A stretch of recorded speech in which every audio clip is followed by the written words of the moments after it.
Okay, welcome everyone to another game. The third of the weekend, if I'm not mistaken. Could this be the best of the three? Who knows? Just a quick shout out, Jeguri and It's Red, thank you for the follows. I wasn't online when you did it, but I massively appreciate it nonetheless. Today's game is going to be Greg Innovator versus Pied Piper, or aka Pipes. You'll hear him referred to them as Pipes for most of the game because the Pied Piper is a bit of a mouthful, I'm going to be honest. So, am I happy with this music? We'll stick with this music for now, but we'll move around and change it as we go. So yeah, I hope you're all doing well. Hope you're having a good weekend. I'm hoping my voice holds out, but casting, what was it yesterday? It was about 7 hours, 6-7 hours. It's a lot more than I'm used to, so hopefully we don't have a super long stalled out game today. Polish Disco Polo. Yeah, I had to mess around with my stuff yesterday. I had a co-commentator in, so I didn't want to play all the really good music. I just thought I'd put some like background music on in the background, obviously, as to not overwhelm the other person speaking. So POC 5 hours plus, absolutely not. Absolutely not. And if I draw any more arrows, I'll have to pay Windows some royalties. I'm currently maxed out on arrows at the moment, so it's a really cool little program though. I'm really happy I found it. It's not actually MS Paint, by the way. This is a really cool demonstration Python. It's a Python script effectively that's been kind of custom made, and as long as you overlay the window over your window, you can draw anything on anything. And I found it really useful, dude. Like, I reckon there are so many games that you play that something like this could actually be really helpful in explaining why you do what you do. So I'm going to try and see if I can incorporate this into other games I play. I might be wrong, it might not work, but I think it may, you know. I think there might be some room for maneuver here. But for now, for today, obviously, the tournament continues.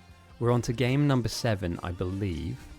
And I think we've selected a map. I think we've already done the map rolling and stuff. So what we'll do is, for the first 4 hours of picking, I'll just kind of sit here and try and entertain you. And then the hour after that, when the game is played, we'll just, idle around and not do much. For any of you that's new, that has any questions, please feel free to ask them. I say this every week. We are a educational stream. Inside of the chat at the moment are some of the best players in the server. The guy on mic at the moment is the undisputed best player of the game, aka me, Ghosty. And yeah, feel free to ask questions. We will go through the game all the way from the beginning to the end. So we will go through from, the starter phase of the game into the early game, mid game, late game, what different teams are doing, what the different bases are, what the different play styles are, etc. So yeah, we'll get there. But for the time being, we have 2 captains. At the end of this tournament, one captain will be crowned the best captain of the tournament. They won't have beaten me, but within the 16-person player pool, they'll have beaten each other, which is something we'd love to see. Each time we do play this game mode, by the way, we have to roll a map. Let me just down my my nerd window right now. I'll hold on to it for later use. Each of the maps that we play on are different for different reasons. They have different resources attributed to them that are organized in different ways. The map itself is split down the middle by a great big river that you cannot cross. So one side is on the south portion of this map, and one side is on the northern portion of the map. That doesn't really change anything because you have the same, attributed ores that's just reflected through the map. So there's no inherent plus or minus points of being either north or south. Apart from the fact that if you play on the south, you apparently win every game. Apart from yesterday's game where we did see the south. Spoiler alert for anybody that didn't watch. And I'll stick it up onto YouTube if you want to watch it back. The south had some problems. Some big problems. So yeah, things I like about this. The uranium ore, very close. And it's very, very, very, very close. Easier building to the south. I think so too, dude. I just like the idea of having everything running at me from underneath me. It feels like when they're coming down from the top, it's like they're caving in on you. So, yeah, lots of oil close, lots of uranium ore close. It appears to me as if the east has a really, really strong outposting. Jesus, that's strong. Holy, I didn't even see that. What are we missing? Like a little bit of stone? No, that's fine. That's wild. That's perfect. There's so much copper here. A ton of coal, a ton of iron, lots of oil, and a decent amount of stone. Stone might be a bit of an issue, but you know, it's not the end of the world. You can always grab these patches. You could build an outpost here for sure. And then heading out to the west, yes, there's some really nice 4 million patch there for iron, but yeah, to get into the late game, to spam at least, to get into that purple spam, yellow spam, you know, white sign spam, you're going to need something that will give you a lot of resources late game, especially with copper. And this area here, holy crap. It's amazing. It's actually amazing. So, you know, that's the kind of identifiers, the stuff that we look for when we come to kind of see if like an area is good for us, right? We need a lot of copper, which is obviously here. We need a lot of iron, which is obviously up here, and down here inside this circle as well. And oil, basically, the three predetermined factors. You have these three things, everything else you can bring together. So, yeah, dude. And we saw yesterday as well, mixed miners really had a place in the game. So, I'm interested. I am interested in how we go and how this game plays out. For now, though, we are just in the picking phase of the game, which will take around about 3 months. So, if you have stuff to do, like an exam you have to take or study for, start now. If there's a language that you'd like to learn, download an app on your phone, like Duolingo. Other apps are obviously available. And Duolingo, if you're listening, you know, sponsor me, thank you. You can learn a new language. And by the time you finish your PhD in theoretical physics in that language, which you'll have taught yourself, we'll have almost finished the pick phase.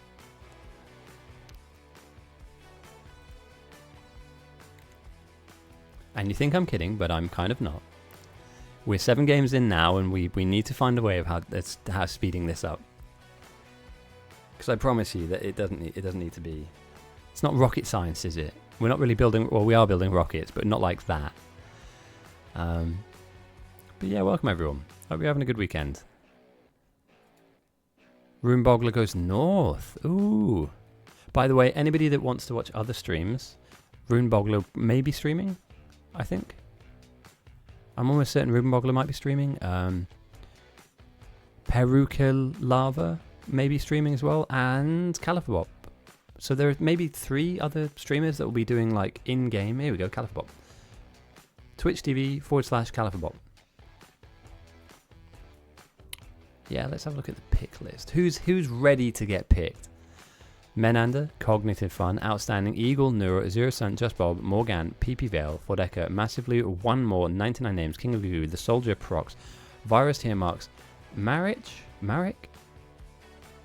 Blitzy, Red Wraith, Hop on Nassau, Sourceless, Gory Joy, Swistus, Lameness, JDO, Der Schnoob, Bus Driver's here.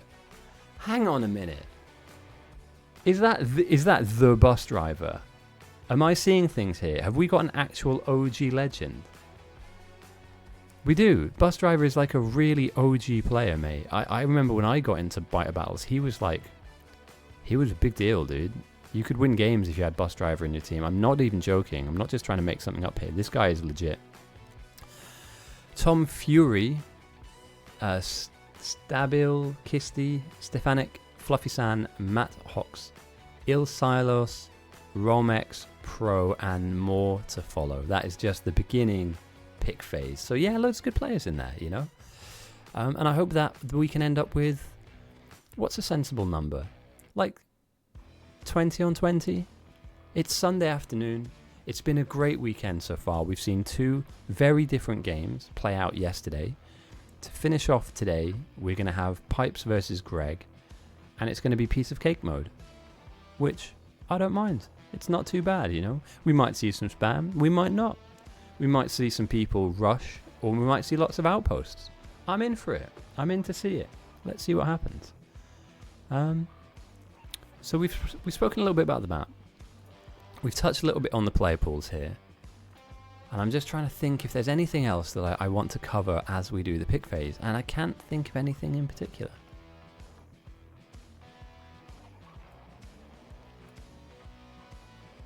T4 isn't picked yet. Hang on a second. Smurf. I am T4. I am Rusty. Okay. Fair enough. So yeah, we're just hanging out at the moment. If you guys have any questions, feel free to ask them. What I would say is that this pick phase goes on, will go on for at least another 20 minutes. If you don't want to hear me rambling for 20 minutes, trust me, I understand. I always find it a bit difficult, if I'm being totally honest, having to try and cover what is basically a very dry, non-event of, you know, the pick and ban phase, which does last, in my mind, a little bit too long. But they do say, or I've heard people say, that God gives his silliest problems to his funniest clowns. So I'll have to find a way of entertaining you guys. How would I solve the pick phase duration? Really simple. You can break the so we used to have in the middle of the circle, we used to have a pick circle, right? Do you guys remember this? Some of you have been OG enough to remember this. Where we just, oh damn, that's not even the right thing. In fact, I can make that work. Where we had lines bisecting the circle in the middle. So if you were like a really good player, you stood in this spot. And if you were a speedrunner, you stood in this spot. And if you're a new player, you stood in this spot. And if you were an absolute legend, I had my own quarter, obviously. I stood here on my own. And obviously I got picked first all the time. I'm only kidding. But you would divide yourself up into the player base. Now, if you're captaining a game, it's not a random event. You should know who is good and who isn't, right? I mean, let's be clear. And we'll go through the list now. So we'll do this in real time. I just want to show you how easy it is to pick teams. Because we'll do this in real time. And yes, there's no cards on the table for me, right? But let's take a look at the list. In fact, let's not even take a look at the list. Let's just zoom in on the nerds, right? Would I want Neuro on my team? Yes, absolutely. Would I want Blitzy on my team? Moving on. I'm kidding. I would absolutely want Blitzy on my team. You know, would I want King Teo Marks, King of Gugu? Now, they all do different things, right? They all do different things. However, if I had to pick one person right now, right here that I'm looking at, that I know will play very well, it's Fordecker. Fordecker is absolutely just the support player to end all support players, right? That person is a flexible player that can play multiple different roles, from being in an outpost to threat farming to building up main. So I would try and grab, my spine of my team would be 2 to 3 strong main base players, right? People that are going to operate in this opening area, and they're going to lead the charge, right? These are your Enklings, these are your soldiers, these are your Jimmy 50s, these are your Neuros, for instance. Potentially, if he wants to play main, sometimes he goes in outposts. You know, these are your main base players. And I'd pick some outposters. I'd pick people that play outposts, outstanding outposts, Runeboggler outposts, the Pipe outposts, you know, Q-Crat outposts, Carl outposts, Calipher absolutely, with Eagle Cat. So you can already, within the first couple of seconds, look at this board and go, I know who I want right away. You know, you might split hairs later on if, I don't know, and I'm just picking these people randomly, so please don't think that these are the bad players within the player pool. But let's say, for instance, you have a choice between, you know, sourceless and lameness, and you don't really know who they are, and you don't really know what they do, but you know they want to play, and you know they're keen to get a good game on. You don't lose out by picking one over the other, right? You just need to get them in your team, get them on the mic, and say, hey mate, what can you do? What do you like to do in the game? You know, and then whatever they give you, make sure there are options. Give me a few options. So like, all right, I build power, I can threat farm, I can outpost. Perfect, right? Tell you what, mate, as the game starts, can you please build me power and then just put down a little location here? Just build a little bit. I'll expand on that, but right now I just need you being my power guy. And then later on, transition to threat farming. You've given them 2 out of the 3 things they're comfortable on. And if they start getting bored of threat farming, you can send them to an outpost. And just keeping that in mind. Whereas, you know for a fact, right? For a fact, if you give Carl an outpost spot, you don't need to tell him anything. Hey, Carl. Yeah? Oh, wait. Let's do some roleplay. I'll try. Is it racist if I pretend I'm German, by the way? Is this about to get me... I don't want to get flagged. Nobody report this. Or clip this. I'll have to scrub this from the internet if this goes wrong. So, me, for instance. Carl, can you play on my team? Yeah? Alright, Carl, you're on my team. I'm really glad you're here, mate. So I'm just going to pop into Discord and have a chat. Okay. Carl, can you outpost for me, mate? There's a really good spot out to the west. Okie dokie. 2 hours later. We've won the game. Good job, Carl. Yeah, it was fun. See you at next game, Ghosty. And that is about as accurate as an accent for Carl I think I can ever produce. That is the best I can do right now. And by the way, I'm kidding. I know I poke fun at Carl. He's a great guy. Obviously, he's the one that set all of this tournament up. So for anybody out there that thinks I'm trying to bully or demean, or I'm not. Carl's a great guy. Where is... He's in the room with us? Well, I'll get him on for co-commentary and see if we can... When I host a game, I'm going to pick Carl straight away and we're going to have that exact conversation. You're going to load in and it's going to go exactly, hey mate, can I get you to outpost? Okie dokie. Germans say okie dokie, right? That's not rude. I don't want to be racist. I want to put it out there right now. I'm not a racist. I just have a really terrible sense of humour. And I'm trying to fill dead time of us waiting for the game to start, so... And we have some German people in the chat here. You can tell me that was good. You know, that was relatively accurate. It wasn't the best I could have done, really. There's one particular Frenchman in here that I've got a great accent for, but I'm not doing it because I will absolutely get... You never know, dude. Like, when the French turn up to complain, fucking hell, mate.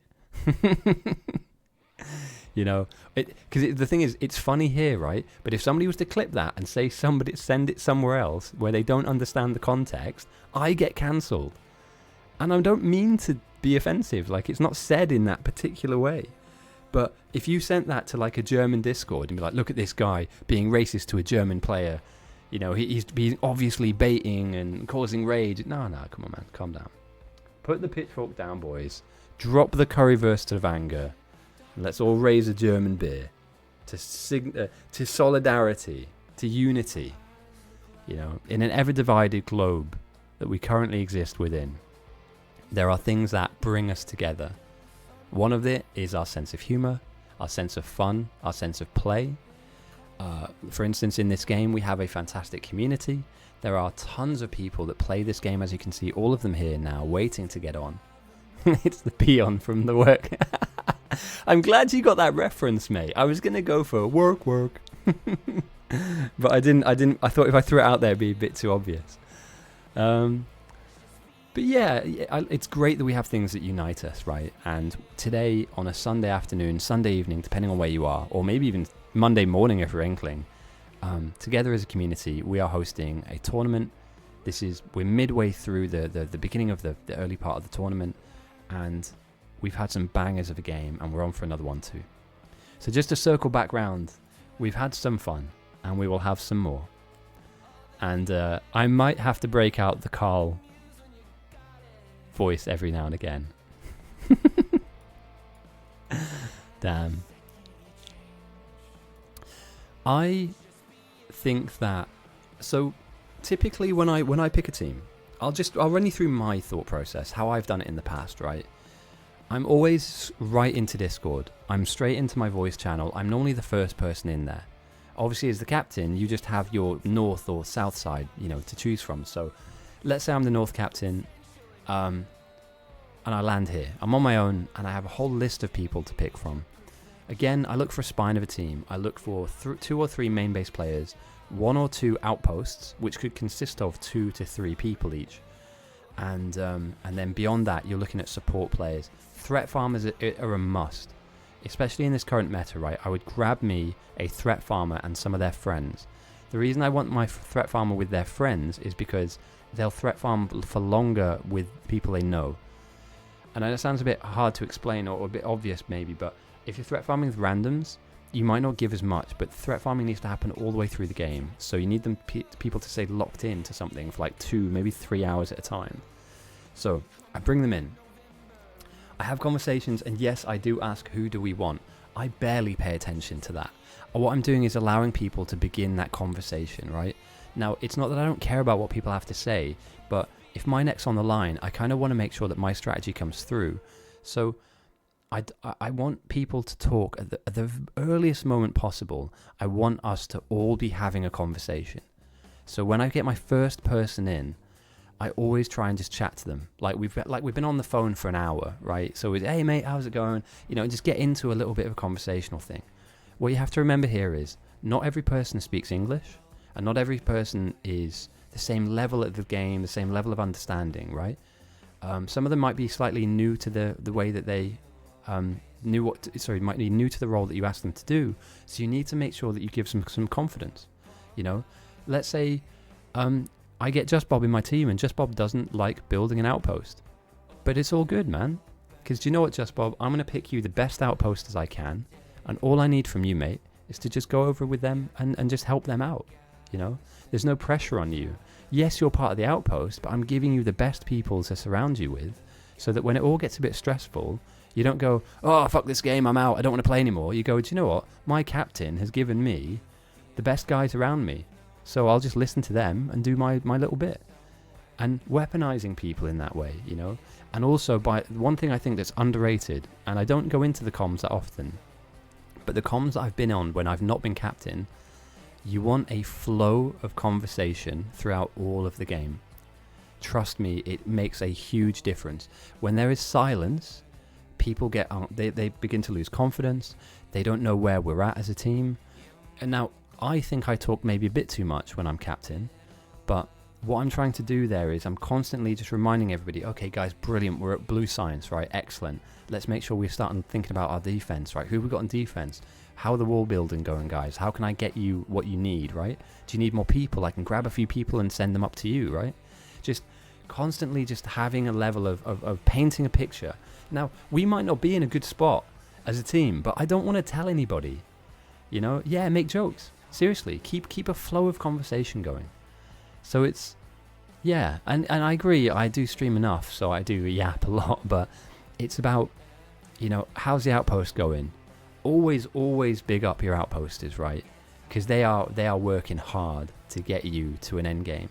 So what I tend to do is I'll tend to say, all right, boys, I just need to hear from the outpost real quick, because sometimes there's lots of talk, so you try and quiet it down a little bit and be like, hey Carl, how's the outpost? I'm not going to do the voice, by the way, because we're talking seriously here. I'll do the voice later. Hey Carl, how's the outpost going? Yeah, mate, really good. Well, I think we can get to a rocket in like an hour or so. Perfect, lads. Fucking awesome. Keep going. If you need anything from me, ask me. I'll give it to you. If you need more people, if you need us to build you more power, anything you need, mate, trust me, we'll give it to you. We'll get this going on. And you're just building up and you could say it's quite a fake rapport. It's not. It's just we don't have a lot of time to get to know each other as a team, because every team is different. You can have a 20-person team, 20 different voices, but you take 1 or 2 voices out and the conversation can drastically change. Or one dominant voice that talks over everyone might stop people from having conversations that they normally should have or want to have, but because there's one dominant voice, everybody becomes a little bit unconfident and they don't want to kind of put their head above the trench and potentially get kind of shouted at. And the last thing I say, always to my team, is that no matter what happens, it's nobody's fault.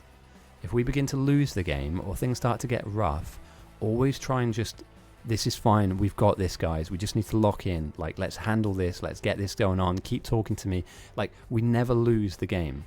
You need to make sure that you just keep building confidence. The last thing you want to do in a position where people might mentally be slightly fragile, and it might kind of go either way, you need your team to just give you that extra 10%, is for you to turn around and say, oh, I think it's fucking gone, oh, I don't even want to play anymore, they've won, the North are better than us, why didn't we do this, why didn't we do that?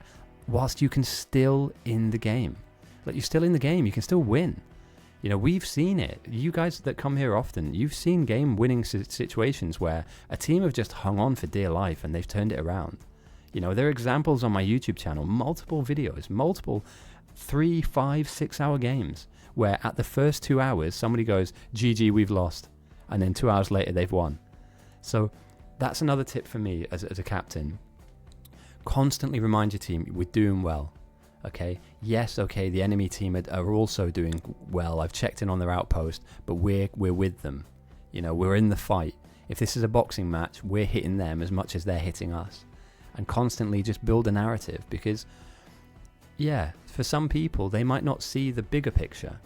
Like as a captain, what you're doing is you're zooming out, right, all the time. You're zooming out and you're looking over the water, you're scouting the enemy, you're coming up with plans on the fly. You're constantly checking in with different aspects of your team, like your power builder, your outposters, your threat farmers, your other outposters that are doing like non-late game stuff. And you're painting a picture and building up all this information, and how you feed that back to your team is really important. You know, it's really, really important. And I think that the best captains really, and it doesn't have to be, and I massively appreciate, by the way, I'm going to say something a bit obvious here, but you'll understand why I'm saying this. The best captains are the best communicators, because in a short amount of words, in a concise way, they can sum up the game, give you a bit of a boost, a bit of an ego boost, and ask you to keep going, right? It's like that's amazing, you're doing really well, I need a bit more from you, let's get this going on, we can win this. You know, a bit of morale booster. So that's how I captain games. And some would say it's a bit cringe, or it's a bit try hard, or it's a bit, that doesn't work for me, and that's fine. If you just need to be left alone, I'll leave you alone. Do you know what I mean? Like, we don't have to have a long conversation, but if English isn't your first language as well, that's where it becomes really tricky. And it's why, and I want to say this and stress this now, Enkling is one of our best captains, but English is not his first language. However, he's communicating with mostly Europeans whose English isn't also their first language. So it's crazy impressive when you've got people from multiple different, you know, ethnic backgrounds, language, you know, models and stuff, and they're all managing to get one joined up play style on through their miscommunication, but like intended intensive communication. And I love that. You know, just think about how many Americans do we have here, right? I barely understand them at the best of times. So when they start talking to me, I'm like, dude, give me a second. I need to type this into Google Translate. And then I get the, you know, I get the translation of what they're saying to me. And then I type in, you know, how do I respond? Yeehaw, go buddy. But the fact that I can portion and package that up and send it back to them is important. So yeah, we filled some time there. But if you're a captain, or if you want to be a captain, talk to your people, right? They're not aliens, but they're on your team. And also, right, it's your name up there. It's the Pied Piper's team. He has picked you for a reason. It's Greg's team. He's picked you for a reason. So let them know, mate, you're the best outposter I can pick. Actually, that's not the right fucking phrase, because that's like, there was another one that you could have picked. Like, mate, you're the guy. I want you. I want you and your team to head out there and make my outpost for me, mate. You're going to win us the game. Yeah, pump up tires, mate. And at the bare minimum, right, you're not upsetting anyone. The last thing you want to do is start like hitting somebody's ego that might be slightly fragile, and all of a sudden the person that is a really good pick for you, it just doesn't want to play for you because it's a bit awkward, or they're making an argument and stuff. And lastly, if there is any conflict, and I mean this, like, this is the easiest way I can explain, if there's any conflict, try and sort it out as fast as possible. You know, a problem ignored is not a problem halved at all. You know, if two people are disagreeing, you need to kind of step in and just, if you're the captain, just ask them to basically cut the shit. And if they're not going to agree, then just not to talk to each other. And these are rare moments, by the way. This doesn't happen often, but if there are two people who are engaging in that, then the longer they engage with it, the more distracting it is for everyone. We have one audio channel that we work off of, one voice channel, and if it's just full of everybody else's complaints and pettiness, or two people's complaints and pettiness, you're not playing the game anymore. You're playing a different game, and it's bullshit, and I hate that one. So yeah, try and get on as best you can. And remember, we're all here for the same goal. We're here to win. We're here to play hard. We're here to win. So if as long as we do that, yeah, job's a good one. I'm going to put a prediction up now. Feel free to bet with your pot noodles, as you wish, who you think will win, north or south. We're still picking teams, by the way, and we have a healthy number so far. 19 to the north, 17 for the south. It's the south's turn to pick, so they'll end up balancing things out. And yeah, it should be good, man. Should be a good game. Right, let's stream manager. I'm betting on the biters win every time.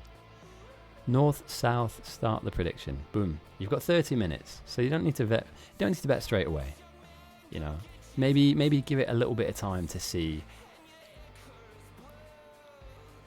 kind of who eventually does balance their team out with the right final picks.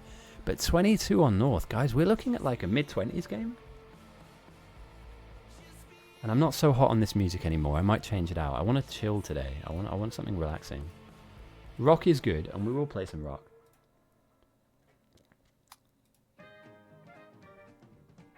It's almost like the diametric opposite, isn't it? Swing jazz.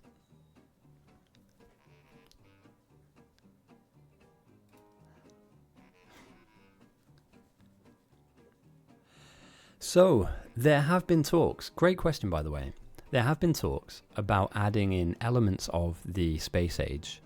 However, our server is a volunteer-run project, and it takes a large undertaking to add new things in. That's not to say that it isn't going to happen, but for the people that do curate and administrate and program this game mode, I believe that it's at the moment not on their agenda for now. But I do believe that there are some plans of doing it. I mean, we're doing Space Age after this, aren't we? Yeah, here we go. So this is the first event that we're running, which is Pipe versus Greg's. Directly after, we're doing a test of Space Age, which is like I think we're trying like Biter Battle Space Age. Am I right in? I didn't read the Discord thing, but we might be doing Biter Battle Space Age, which is going to be wild. Absolutely wild, because I can't wait. Every unique situation is a chance to join. Do you know what? I didn't even think about that. I didn't even think about playing.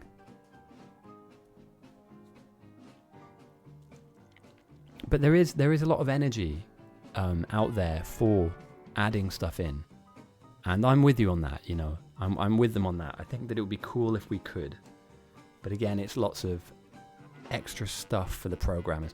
I mean, it's easy for me to sit here and go, oh, it'd be great if we did this, great if we did that, but I'm not the guy, the nerd in the background programming it and testing it, and then ultimately we need to balance it. So, you know, if we put some crazy thing in the game, it might completely throw the game off and turn it into something that it isn't. So, yeah, we shall see. We shall see. But it looks like we're nearing the end of the pick phase. There's only a couple of people still left to pick from. Gaming Guy, Next Pro, Celu, and TK Ammerman. So we're looking at like 25, 24 either side. There's almost 50 people on a Sunday afternoon playing Biter Battles. That's kind of beastly. So yeah, we've spoken about the map. We've talked a little bit about leadership. We've poked fun at Carl. I believe we've ticked all the boxes that align us to having a great game, right? I don't think that we're a million miles away from having a fantastic game today. I say that, and then somebody's just going to spam like green and then just win randomly, or somebody's not going to defend, and that'll be it. But we're on piece of cake game mode, so mutagen is 50% effective. So we could be looking at a 2.5 hour game potentially, if everybody plays at speed and correctly. But you never know. Stranger things have happened, you know. Some games have been won and lost a lot sooner, a lot earlier than they needed to. So this could go the distance. It probably won't. Damn, do I love me some swing music. Holy. Don't worry, guys. You haven't been teleported to the 1950s. But as you know, as most of you know, I'd like to mix things up with the music. And I do believe that every style works. We've had everything. Literally everything. Well, actually, not everything. I'm not putting mumble rap on. But you know, we've done classical music. We went for like really atmospheric, like movie type music, like glacial, spatial type music, to like rock, pop, heavy metal, jazz, funk, synthwave.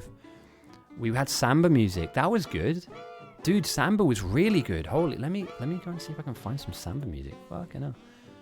That's a blast from the past. Like Latin America.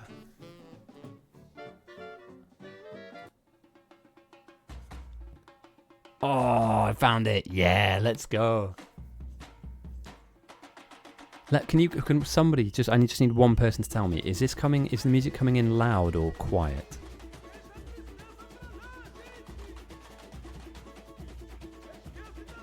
It should be a lot quieter than me, but some of the music's good. Awesome, thank you. Yeah, sometimes I stick something on and I worry that it blows out the balance. Nobody voting for North, by the way, with their pot noodles. We have a long time to go, but there's not a lot of faith in pipes. Greg, though, quite a bit.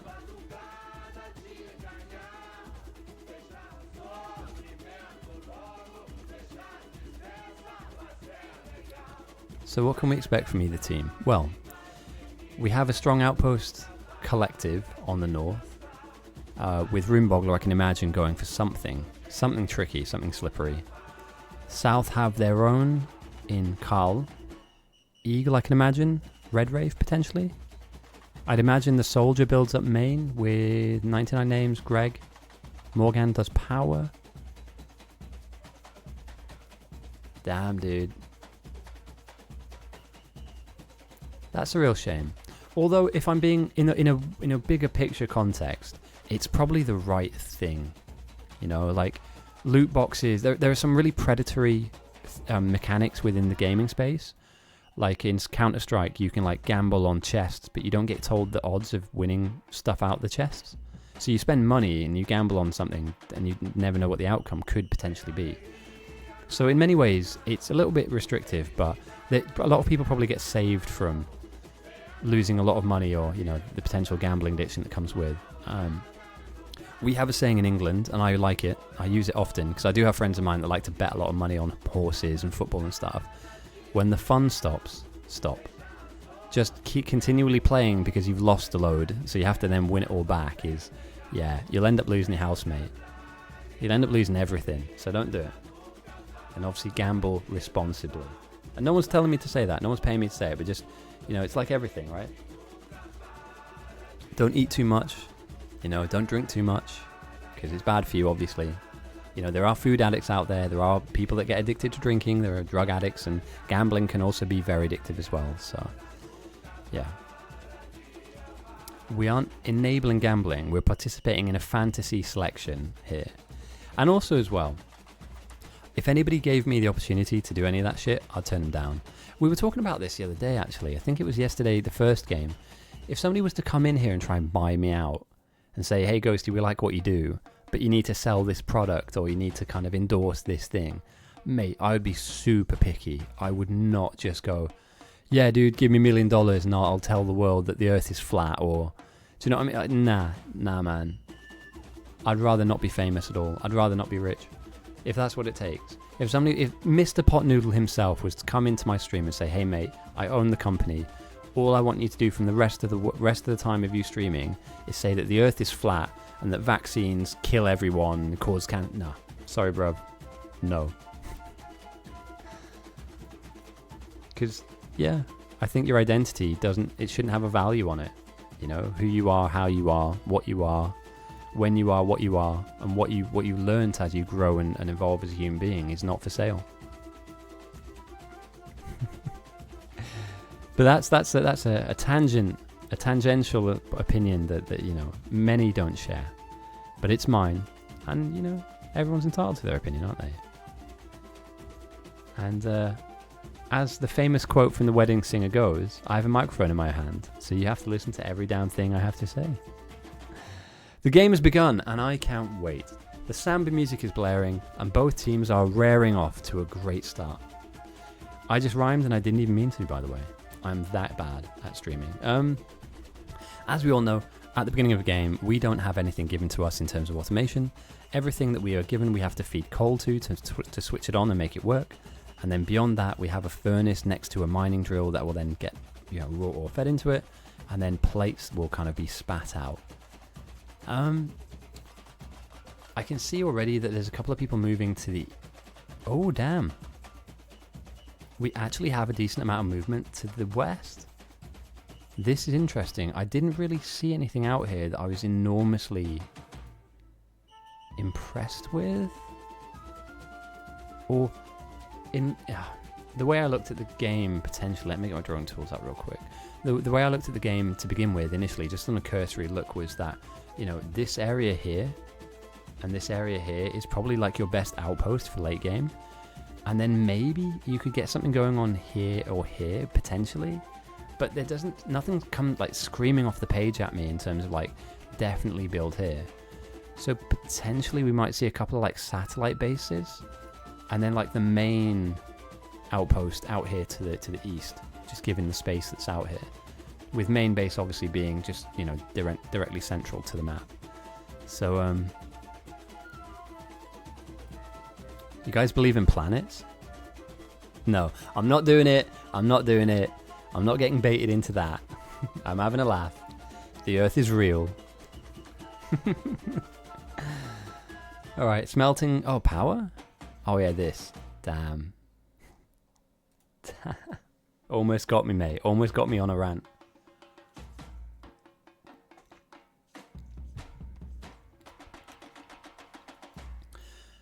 I'd be interested to see who prioritizes defense. We can see Zero Sun managed to go north. So there will be some pretty considerate threat farming happening in the game. I kind of wonder where we're led down the line as the game progresses. At the beginning of the game, for any of you that don't know, the reason we play is to defend this one object in the middle of our base. We both have one, both north and south. They're placed in exactly the same location, reflected through the river.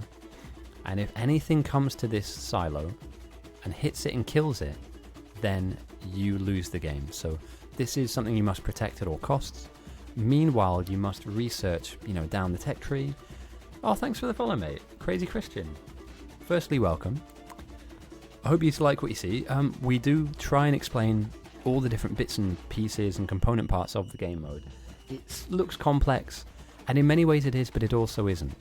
This is a defense game mode where the opposite team can make the bugs on your side really strong, and you can make the enemy's bugs really strong as well.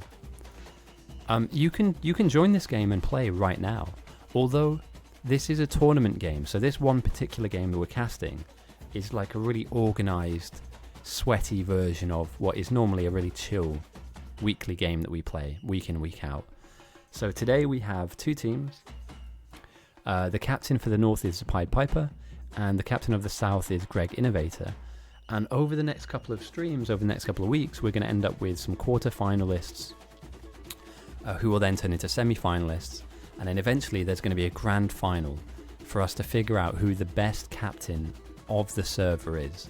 And spoiler alert, it's me. But beyond me, it's whoever wins this 16 captain tournament. So effectively, there are 16 captains. They pick from our player base. Yeah, exactly. Mate, that's a really good way of explaining it. It is. It's like the TDs. You don't necessarily click on the enemies to come, but what you do is you evolve them, and you make them stronger, which is what this bar up here is all about. So the north at the moment, just to walk you through this little bar, because this is the most important part of the game, really. The north have 22 players in their team, and if you hover over this, you'll be able to see it. Their bugs are 0.3% evolved, which is like absolutely weak as anything. You can go up to them and melee them right now.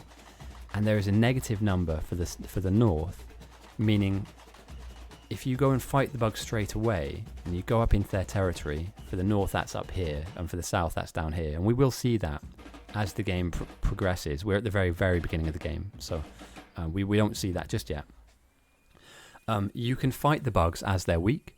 And if you put their threat number into a negative, that silences them and makes them passive.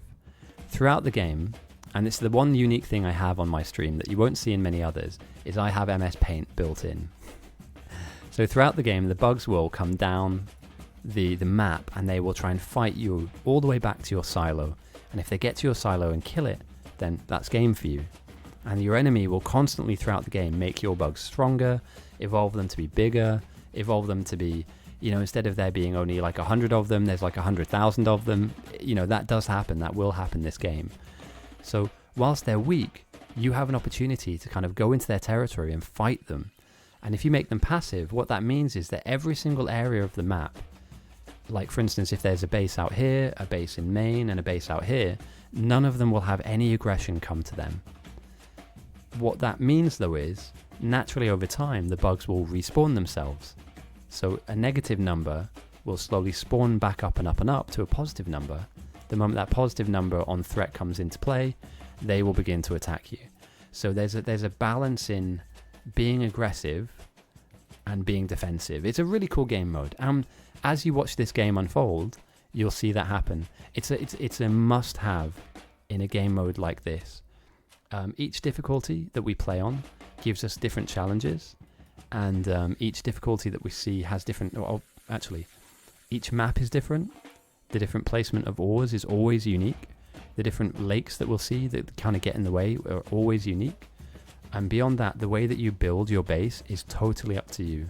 Your philosophy as a captain, the players that you have bring different skills. And we talked a bit before about Zero Sun. He's probably the best threat farmer in the game that isn't called Ghosty. So there are loads of like really unique people that you can pick that have their own playstyle. Runebogler, for instance, is someone we will follow. And he might be streaming right now as well. It's worth checking in the stream if he is. I don't mind people bouncing around, by the way. I'm kind of the overall view of the game, but there are individual players streaming their point of view.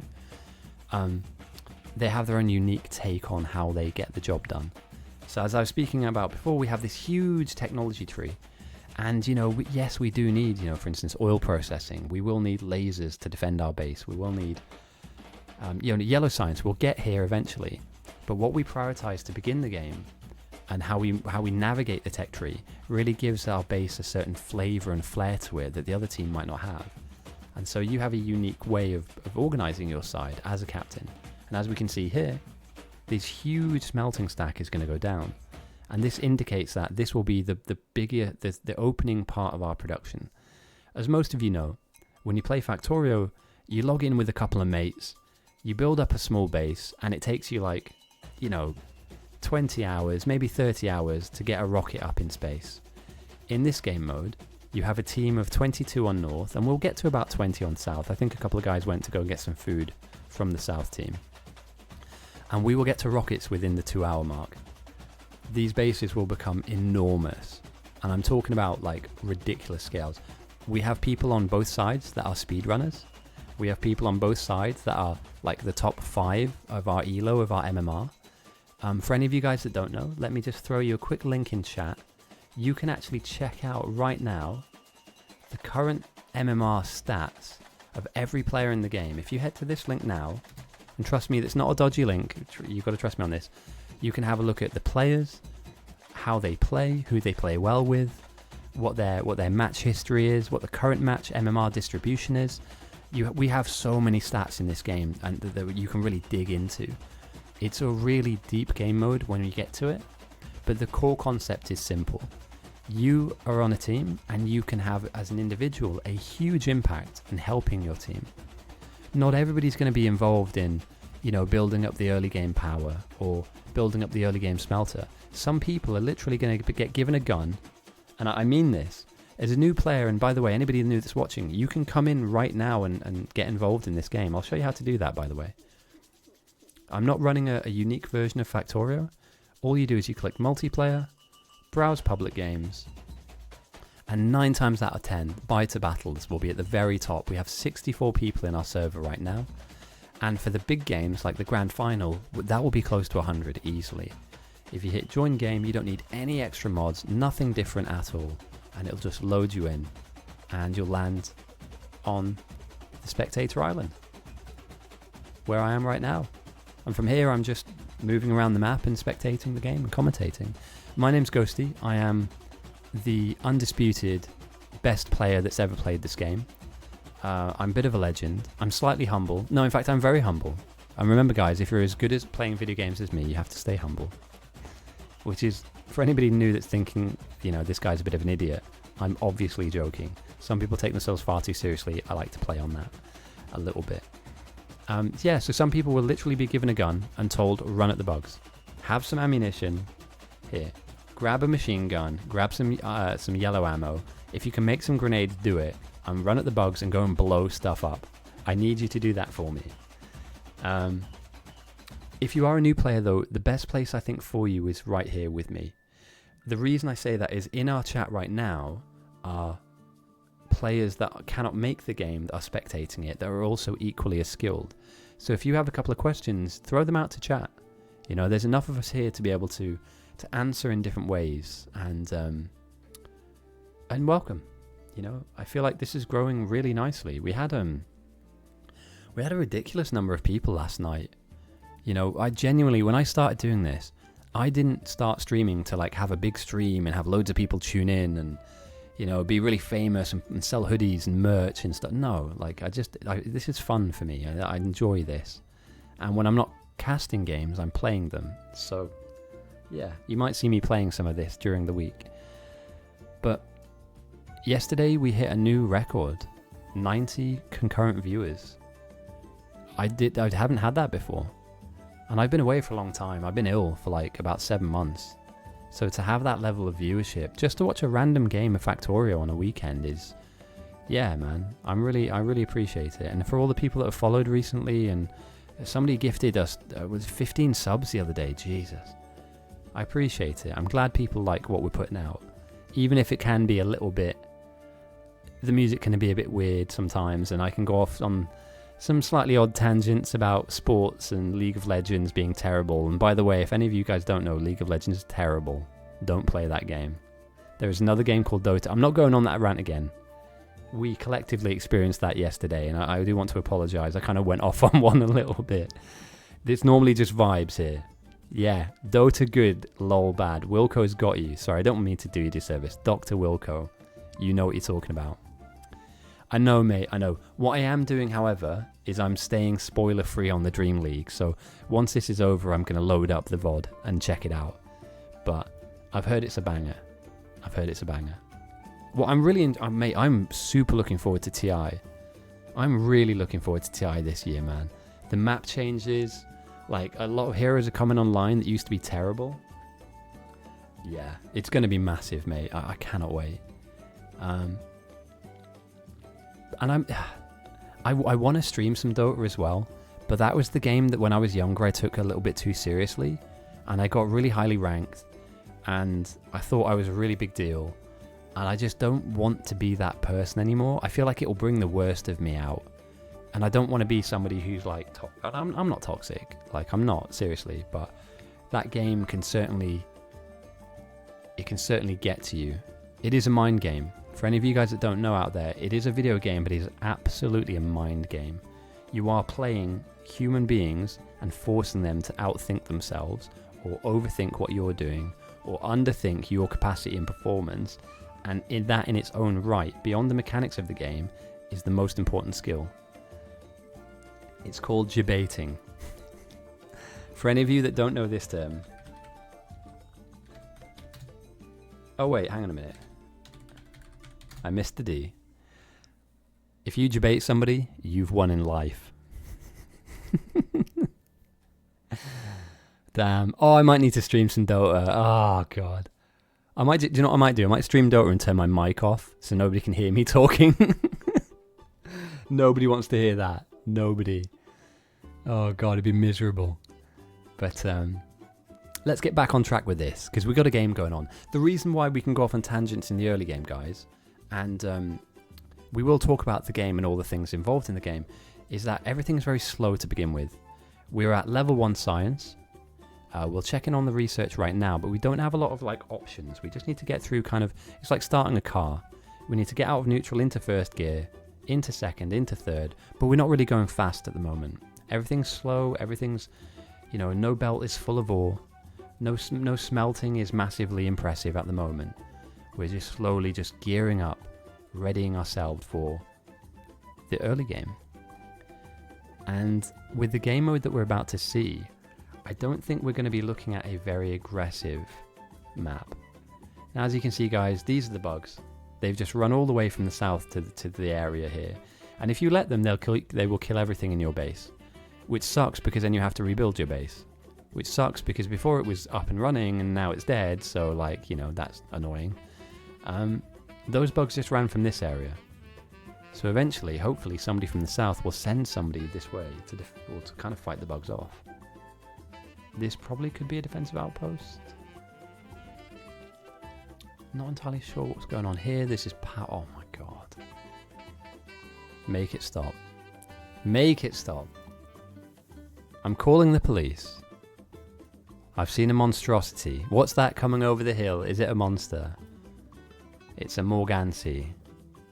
Which I'm sure in Romanian must mean monster, right? I might be wrong. Apologies to all Romanians out there whose language I've just butchered, or maybe even just taken the piss out of. I didn't mean so. I'm not racist. Damn, dude. I've done a Carl impression at the beginning of the stream, and now I'm being racist to another country. I'm sorry. I'll learn how to say I'm sorry in Romanian and start my next stream in that fashion. Outposts are looking like they're moving out to the east and west. I'm really surprised we have people moving out here. I'm not entirely sure what the play is here from Tommy Fury. If he's just going to set a base up and then leave. Fordecker's moved out. They're doing some mit smelting. So we've got some sushi smelting on already. I'm a big fan of sushi smelting. You can get a lot of play out of these particular patches. It just, your lines will get jammed up. So there needs to be a really intricate sorting, you know, kind of fix that you kind of play into, or you feed into your build in order to kind of stop those lines from being. The last thing you want to do is have all of this ore come in and it just be jammed up on a belt because there's too much iron or too much coal or too much copper. Bigger buffer can work, but I've got we spoke about this before. I've got an idea. A semblance of an idea of how you do this. And I don't think I'm a million miles away from solving the problem, but there needs to be some testing done. And I don't want to stream my test, because then what I'm doing is I'm streaming the answer. What I want to do is when I captain my captain's game, I want to bust out some new tech, which does happen, by the way. For any of you that think maybe like this is, you know, prescriptive, it is. But you know, new builds happen all the time. I'm still really impressed with Colden. He had a chip producer way back in the day. I have a VOD of that. It was wild, mate. It was such a good little chip producer. Effectively, you fed... It was perfectly rectangular. Right? Perfectly rectangular. There was no dead space within the rectangle. The rectangle was pixel perfect. And you fed in to the bottom of it raw material, and it would snake its way round up and up and up the rectangle, and then out the left and out the right you'd get blue chips, red chips and green chips. And it was the most mind-boggling. He literally spent an entire month on this one build, and out of nowhere in a game I just saw this rectangle of glory just drop itself on the map. And I just couldn't stop staring at it. I was like, what is this? What am I looking at here? And it was amazing. They produced so many. And when I talk about chips, by the way, these are your green chips. Red chips and blue chips are late game items. You need lots of them. And to make one, you need the other, effectively. So his chip producer was just making everything you need for late game items. And I was just super... And I've never seen it again. It turned up. It came, it saw, it conquered. And it left. Didn't need to explain itself, you know. So in the beginning, we have a mall that's being produced.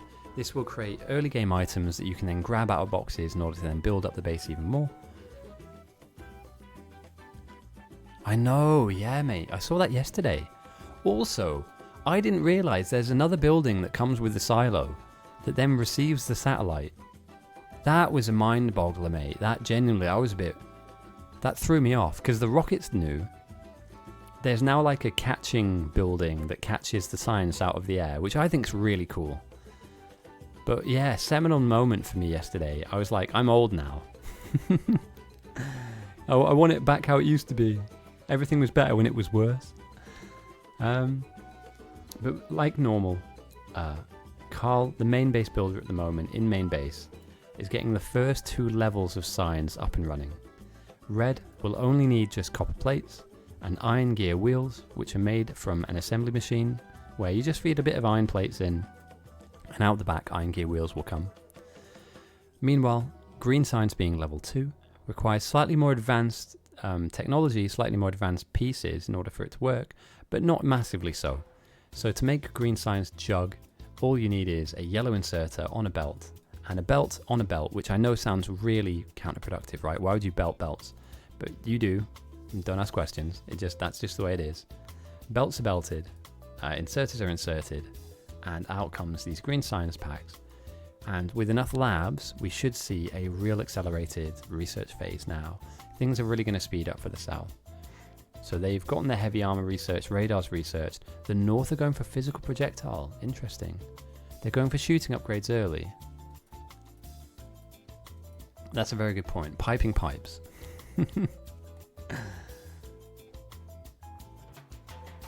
Okay. QCrat's got a couple of... These are the bugs. They're so small. They're very, very small, and as you can see now, even with a pistol, they just go down super easy. You can melee them at this point, but they are aggressive, and that needs to be dealt with. You know, you don't want to be constantly leaving what you're doing in order to just go and fight the bugs again. So I'm hoping that, here we go, there's somebody that is running at them with a gun and just causing issues. Another... And we saw this yesterday, dude. We saw this yesterday. Mixed patched into yellow. It was 2 separate bases that combined in order to make yellow signs. And it was really good, dude. Genuinely very impressed with that. It didn't work all the way to the end of the game, because I don't want to spoil it for anybody that wants to watch this back, or the VOD of that back, but like, it was a really cool concept. 2 bases next to each other that then combined to end up creating one endgame item, basically. And again, these mix patches are normally just built over. Nobody really pays any attention to these. They're literally just here for window dressing. You know, they're just part of the map. Whereas, you know, we've got players now that are genuinely looking at them going, how do I make this work? You know, how do I weaponize this for my ends? And make sure, obviously, that it all is fully fed and functioning. Because having some smelting and having some production is okay, but it's not going to win you the game. You need lots of production, lots of smelting, all the time. And, yeah, so far so good, dude. The only thing I'm worried about is that they haven't taken advantage of the South of this far eastern area. The North have, by the way. The North absolutely have. We've got Runebogler and Menander outstanding and cognitive, so we've got 2 really strong outpost pairs in a really solid spot. And that begs the question, doesn't it? Who is outposting on the South?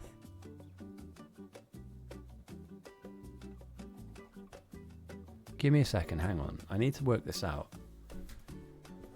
Let me have a look at the team. I thought I had this figured out.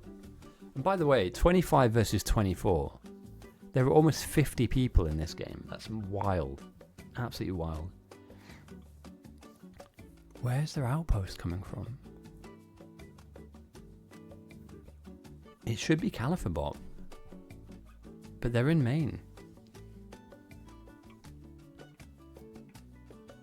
Is it the soldier? No, he's just doing walls.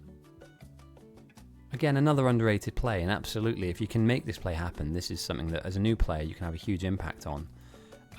You know, building up walls is something your team absolutely will need to do.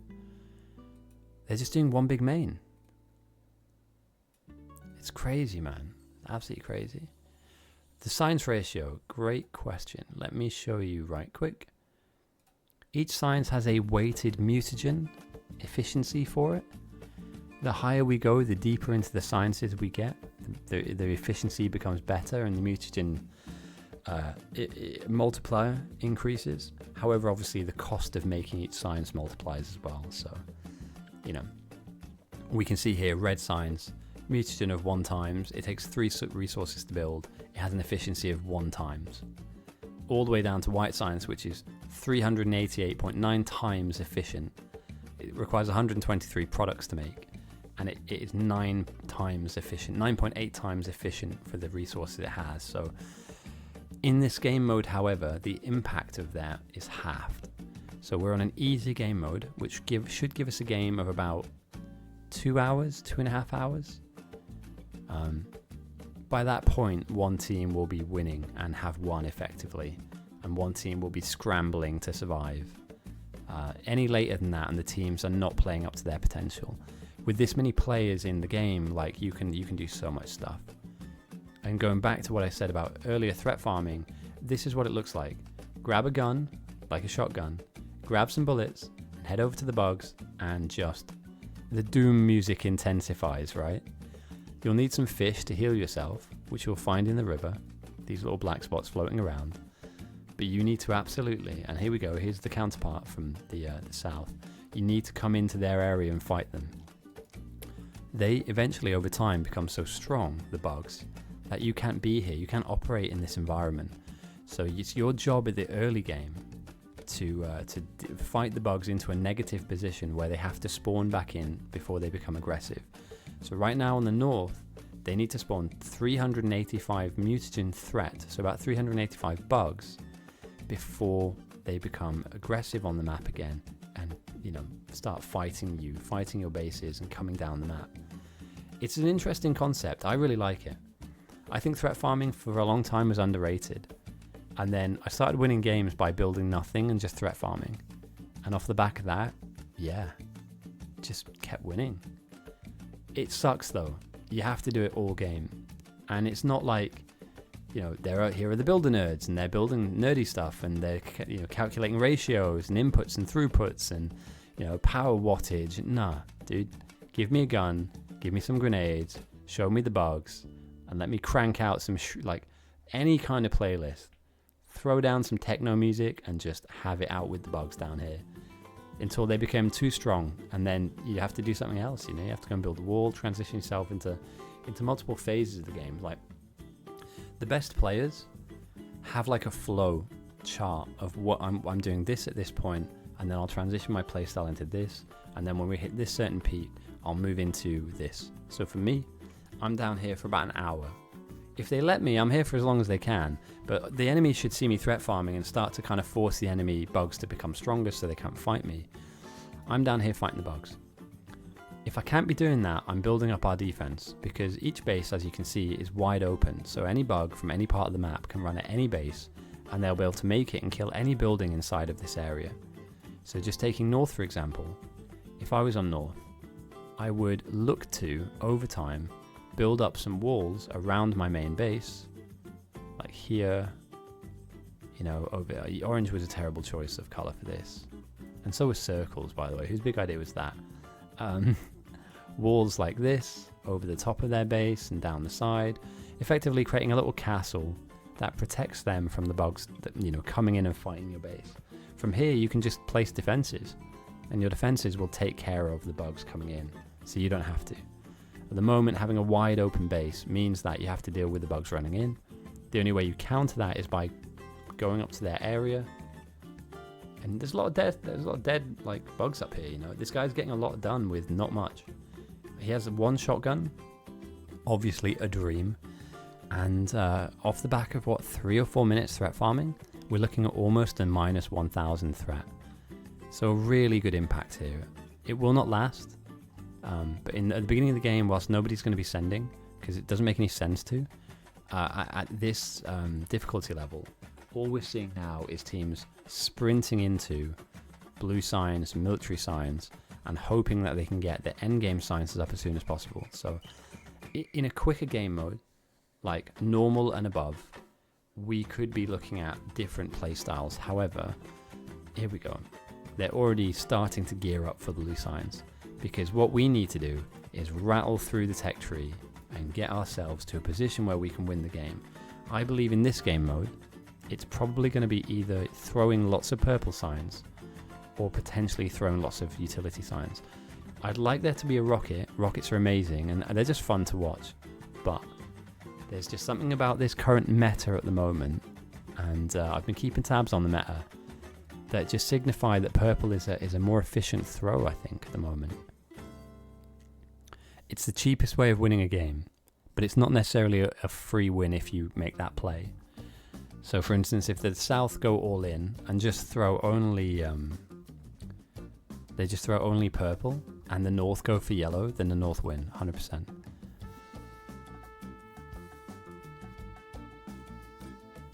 Yeah. I think there's room for spam.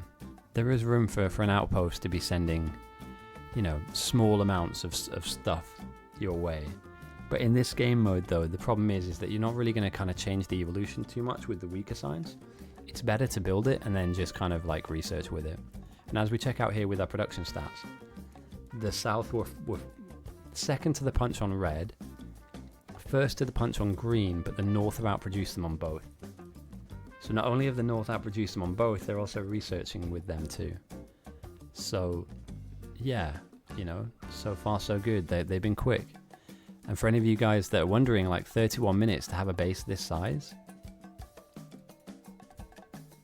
it's kind of impressive. It's kind of very impressive, actually. It can annoy them. It can annoy them. And also beyond that, all you're doing is you're just forcing the passive feed to increase. So it's not a bad idea, mate. And I think we might see some. We've got, like, I don't know if this is a spam outpost. I'm not sure what this is. The main base has science up already. And it's like a good amount. Like, we're not talking about cheap 1 or 2 buildings red, right? This should be enough for everybody. So, what are we... I wonder what this is. Science outpost. Yeah, potentially. But do you need to go red-green? Couldn't you just start at military and work up from there? Unless... no, that doesn't make any sense. I was just thinking that you need to buffer a load of science for your upgrades effectively. So maybe this is there to buffer that science. It's an interesting play. We'll certainly see how it works out, because I'm not convinced with the South's idea at the moment. The North, it's quite clear. These two groups of players out here are going to build a base that will get to the end game and build end game stuff. And they do this all the time. This team over here are building a small base, here we go, that will make offensive items like grenades and ammo and eventually defenders, and they will go and fight the box. That's what these 3 players will do. King of Gugu, Zero Sun, and Stefanik. In the main base area, there are about 10 different players, and they're all helping build different bits and pieces. Some steel smelting, here we've got some, we're gearing into military science and blue science. So everybody's got a little job to do, and moving out to the east, we've got a mixed build that could be almost anything. Q-Crack could be making nuclear reactor stuff, and Nura is out here doing something. This hasn't coalesced into anything just yet, but it can do. And a ton of power is being added to their block as well, so perfect. Meanwhile, the soldier, I'm not sure what this is about, but he's building walls, and that's just amazing. Like, you need this stuff to go down early on, so maybe this is like a defensive builder setup. But yeah, you love to see it. I'd even try and double down on that, mate. I'd try and get another smelting stack just to feed my bricks into there. Morgan's doing power, to be fair, so that's good. Blitzy's base and this base here, I'm not entirely sure what they're up to. But there's a ton of buffering going on. Like, this is... What are we doing? Like, I don't know what the functional purpose of this is. It's got a little bit of everything. It has a little bit of everything, but I don't know what it does. So we'll keep our eye on it, I guess. Obviously, main is main, and they built up a really nice power block, and they're building up their smelting and their... initial kind of, sciences. So red, green, blue, grey is kind of your early and mid-game science. They shouldn't be doing anything too rogue in terms of research. Yep, standard issue. Sulfur, blue, flammables and red belt. This outpost is, like we said before, probably a science outpost, and that's it. So the South are going all in, because if you're going to start a late game outpost, you have to do it at the beginning of the game. You can't wait 35-40 minutes to then begin to place your base. You're in a bit of a race anyway with everybody else playing the game. So what is the South's idea here?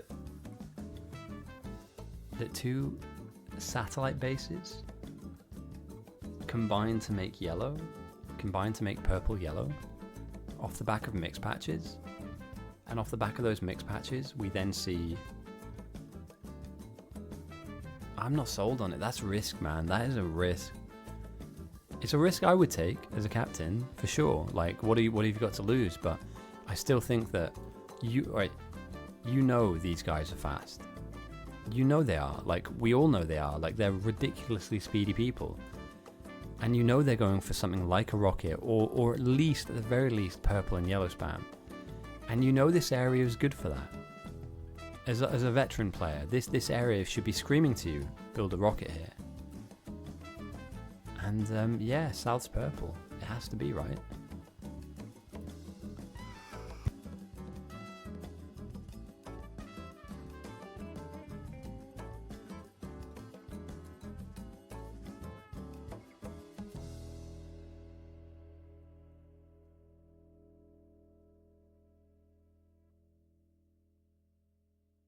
Yeah, you're not wrong. You're not wrong. We've already got a lot of kind of excess steel coming in. Well, you love to see it. It's different. It's different. The way we used to play these game modes are, effectively, you just have to wait. You have to wait until we got to the end game, and then somebody would either pull the trigger or they'd go for rockets. And then you'd be sat in a game for like 6 hours waiting for somebody to get the magic number of rockets to beat the enemy team. If 5 would work, they'd build 50. Because why not? Because why not? The South are threat farming now, which is great. They have 2 people currently working on that, 99 names. Let's just follow him for a second. I love this command. No pressure, 99 names. Don't go down. What he's doing at the moment is his hotbar will be set up something like this. At least this is how I would do it, just so I have a rough understanding of how much ammo, grenades, and fish I have left on me. Obviously, fish heal you, grenades blow people up, as you can see here. He's grouping up the bugs into a small circle. And if I get my MS Paint tools out now, I'll be able to show you that in real time.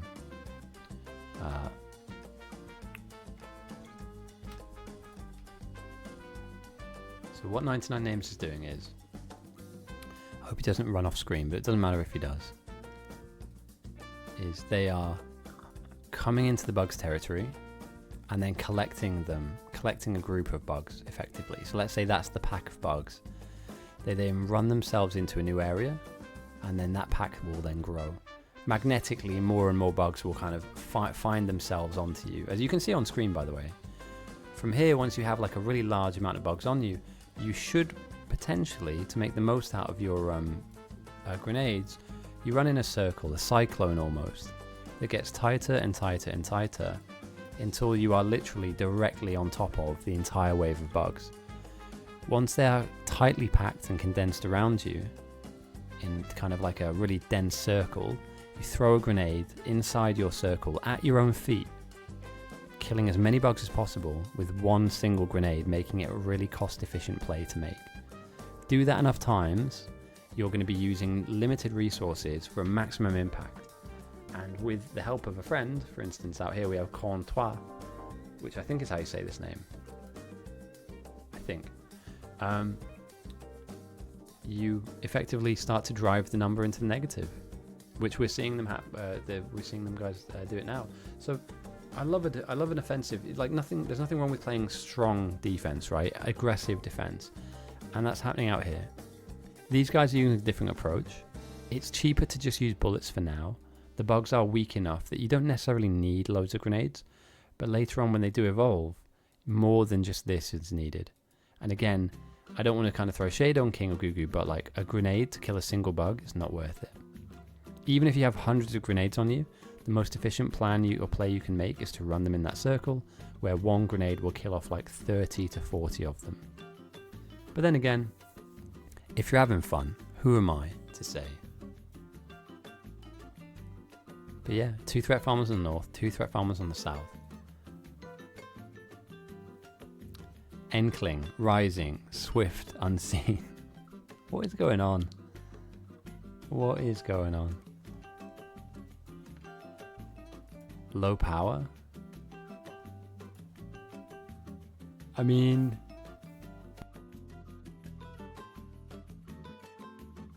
probably not for long. It's an AI song. Wait, did somebody make a song about Enkling? No way. We had ChatGPT for a while. Oh, here we go. Here it is. We're 41 minutes into a game. And if that doesn't tell you that we're going to see purple spam coming soon, I don't know what to say to you.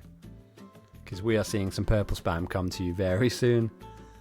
Oh, damn, dude. Imagine being 40 minutes into a game of Factorio and getting ready for purple signs. It's kind of wild, right? In fact, it's very wild. Good stuff, though, man. Well done. You've got to be quick to get there, and then you've got to be quick to make it work. So I don't know if they can fund or fuel this, but probably, right? And all of that off of sushi? Like, all of that off of this? And if you have a link to that AI song, by the way, please feel free to drop it to me on Discord, mate. I didn't realize we were making AI songs about people.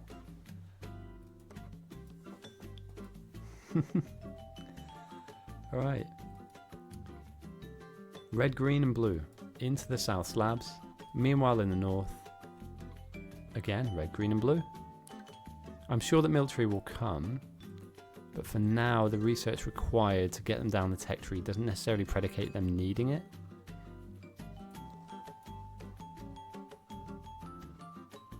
So it's looking strong. And what are we looking at here? Okay, old school pipes. I like this. We talked about this yesterday. But I like the configuration that we have here in terms of our refineries and our chemical plants. In the north, where do we have any of our... Are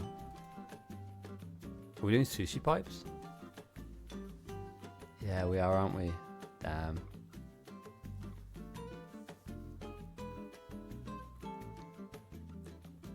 Damn it, kids these days, they don't know how hard it was back in our day. Oh my god, look at that. What is this? I know it's the new thing, right? And I'm glad that they've upgraded and changed the game. There's nothing wrong with that. But something about this just screams to me no. Do you know what I mean? I might be wrong, but there's just something about this that just hurts my face. And I'm glad they put filtering in for pumps. Like, that's a cool addition. And again, with this many refineries, you're going to need a ton of crude oil. Like, you're going to need everything. Yeah, I think that's my main concern, is that what happens if you get a jam? And then to clear that jam, you have to flush the pipe. Do you flush everything out? Or just the one fluid that's in there and then? Because I'd be really anti, like, flushing any pipes if they're jammed up. Like, which leads me to kind of believe that doing it the old way is probably safer, but it takes a little bit more time. So maybe, I don't know, maybe I'll have to do it myself. That's the thing, I need to get in and actually test a lot of this stuff out. At the moment, I'm looking at it from a spectator's point of view, but I might get in and play and build and be like, do you know what, this takes too long. When I can just do this, actually, I get more time to myself, I get more time to do what I need to do. So yeah. We'll have to see. We'll have to wait and see. And I may stream during the week at some point just to kind of do all of my... What do we call it? Myth busting. Yeah, I think myth busting is the right term for it. Whilst we're waiting, for something to happen, I am going to do this.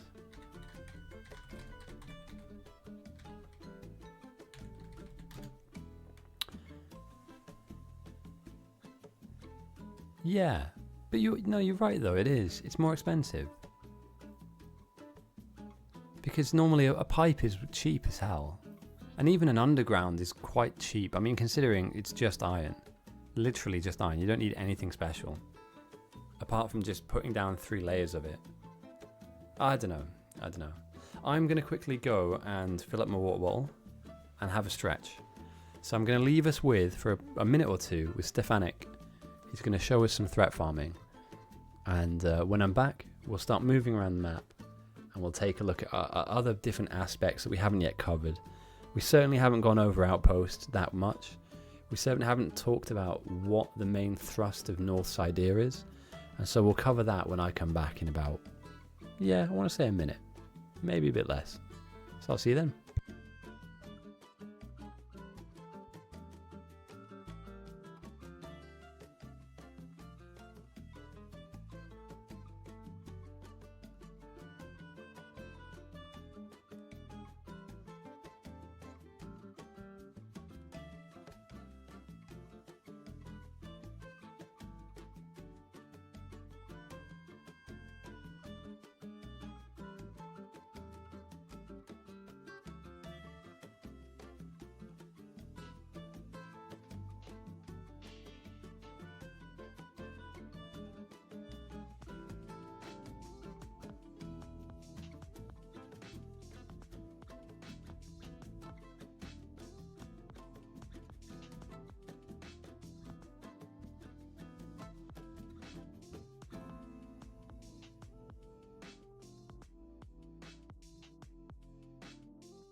Alright, I am back.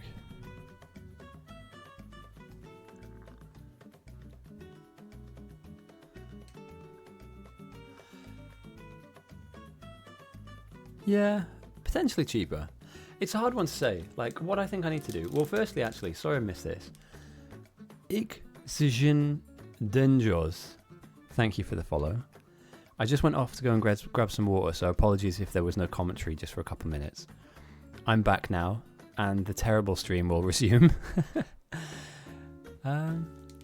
We're currently debating whether or not fluid dynamic... I mean, let's be honest.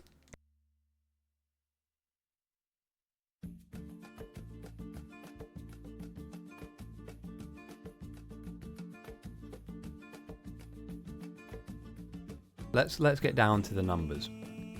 Let's get down to the numbers. This right here is where nerds play the game. And each of these pipes have a throughput of a chosen liquid that comes out of one of these refineries. Now let me change the color of the arrow just so we can denote each individual. So we have light oil, we have heavy oil, we have petroleum, and in at the top is crude oil and water. Now, there are obviously different values to each of these, and I'm not going to go into any of that, because what I do is I get some nerds on my team who know what they're doing, and I say, set up oil, mate. And that's it. That's leadership for you right there. I don't care. I just need it working. I just need it working. I don't go to Harvard, but I employ a lot of people that did. is my philosophy here. Somebody out there, some absolute nerd, has done the math, and we can take this philosophy and this understanding of captaining a game to another part of the another part. Are you kidding me? What is this? Sorry, hang on. Sorry, I've missed something here. I went away for 5 seconds. Can we just appreciate now for a second? And I mean this, and I absolutely. We're 50 minutes into a game, 5-0, 50. If we were watching any Lord of the Rings film, we're not even a third into the film. We're having purple being built already, and in quantity. We're not talking about 10 purple jugs, we're talking about 100. Almost 100 on the south. They got beaten to the punch a little bit by about 2 minutes. Purple is the third highest science that you can make. So when you use it to research with, you have access to a ton of technology, which is just, wild. Both teams have sent already, which is again something I've missed. Apologies about that. I did choose to go off and get a drink at probably the worst time possible. So the South's evolution has gone from a 7% to 41%. And the North has gone from 7 to 27. This is going to snowball so fast. Are we going to go beyond this point?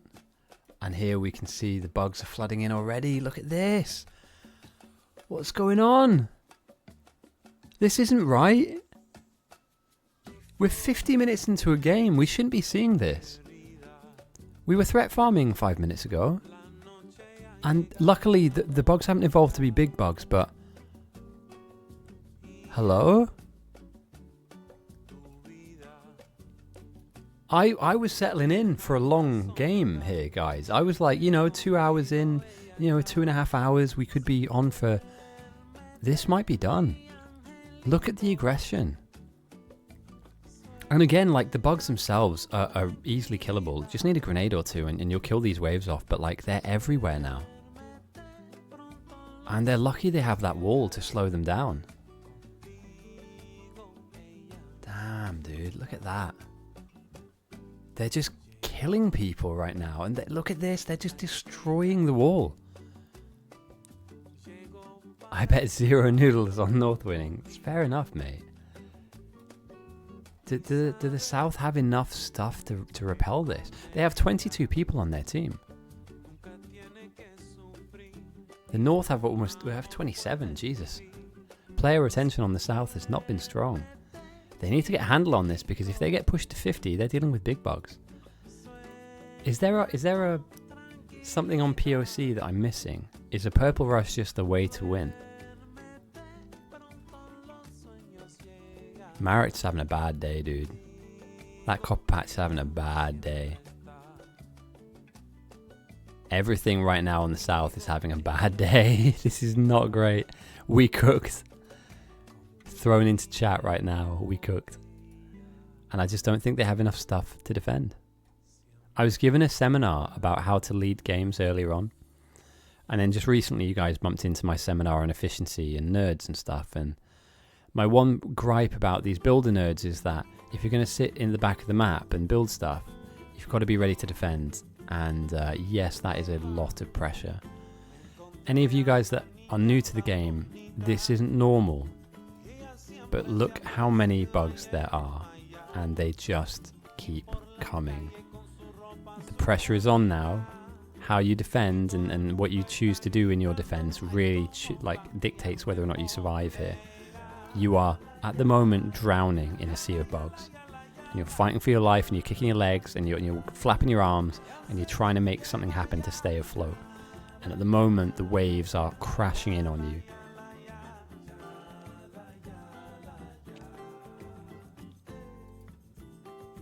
And just as they were getting up, Sticklord has a personal flamethrower. There you go, mate. That's all you need. They're still killable. Although they're at the 50% threshold, so now potentially the bugs might go... Well, they are. They're going big. And as you can see here, they're just flooding this area. All of this production just getting torn up. And here we go, finally. Some people with grenades. I wouldn't even bother shooting them at this point. I would just throw nades.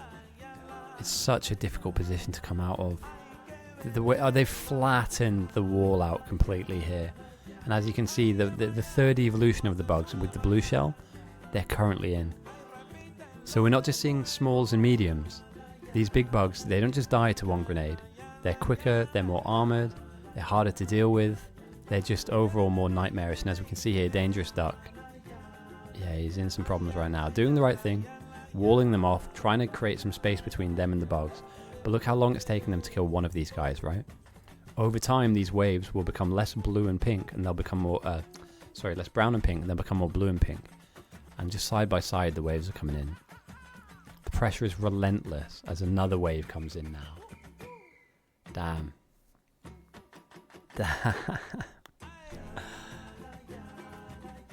This is normal, but it's not...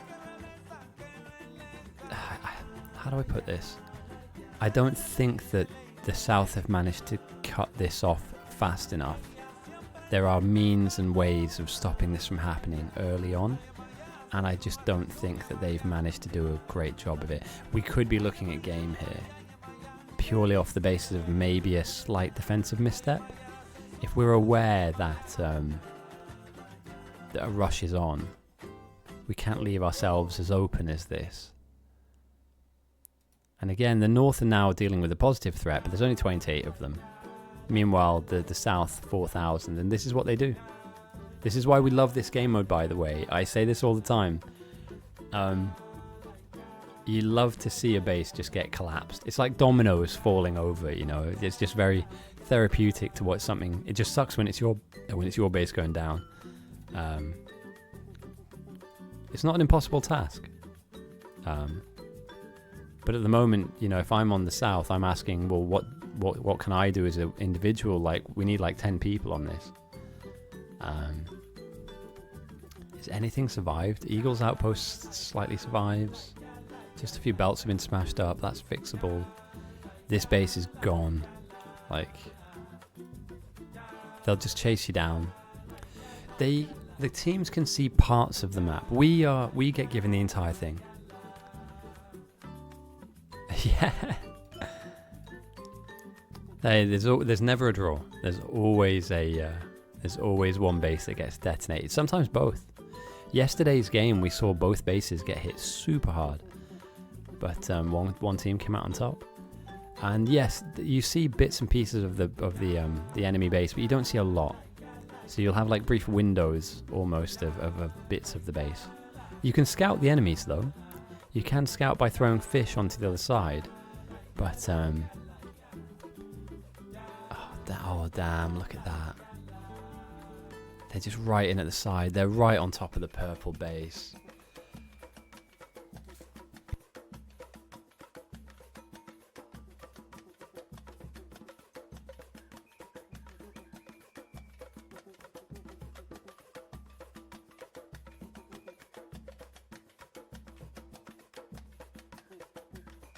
27 at the moment.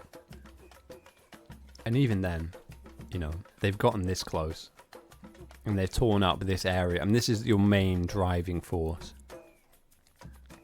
It's all off the back of this, isn't it? Damn, dude. We're in the middle of a purple era right now. We are absolutely... I'm naming this. I'm calling it now the purple arc. Biter Battle's purple arc. Because every team is winning throwing purple right now. It never used to be like this. You used to have to kind of multi-send. Or wait until rockets.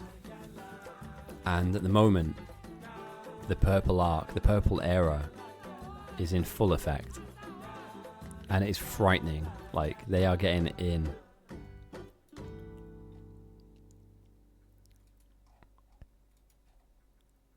Damn, dude. The South can stabilize. Stranger things have happened. I've seen people come back from games like this, 100%. But as you've noticed, the last 10-15 minutes, all they've been doing is scrambling.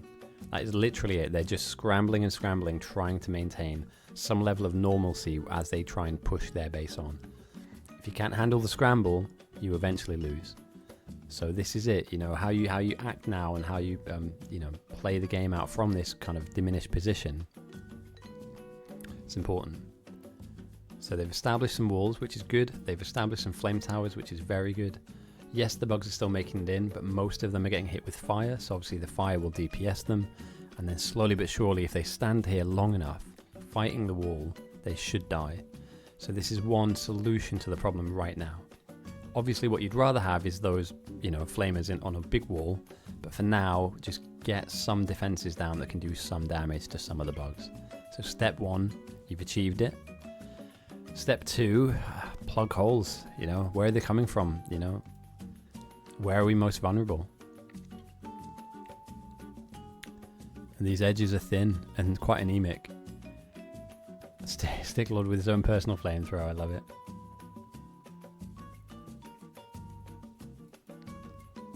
That is a very Sticklord thing to do, isn't it? For any of you guys that don't know, Sticklord is basically the meme player to end all meme players. A very good player, you know, make no bones about it. If he's on your team, then you want him to be on your team, and if he's against you, you hate it. But yeah, he kind of gets away with some really kind of funny, different ways of playing. Oh, damn. How much has been thrown so far as well? There's no way we're closing in on like a large number. 1,300 from north to south. 600 from the south to the north. It's not a lot. Comparatively speaking, it's not a ton. But the north are dealing with 54% bugs, the south at 68. The waves are still coming in. Now they're mostly blue. Somebody's saying, hold on, north has no wall. Well, the same could be said of the south. And they're going to begin to experience positive threats. So the north aren't completely out of this. Really, like...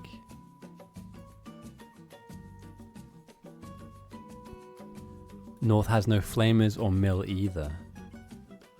So the soldier's saying, just hold the line. Absorb the pressure, you know. They'll fall before we fall.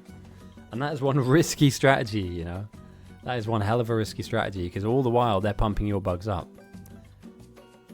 So I don't know about that, dude. Like, I'm in. I'd love to see it. The North do have no defenses, but they can do this same play. They can still throw walls down. This is an absolute bum fight. And everybody is involved in this, by the way, guys. Every single player on the South is absolutely just... Alarm bells are ringing, just get there. Get to the front line. And just get something going on.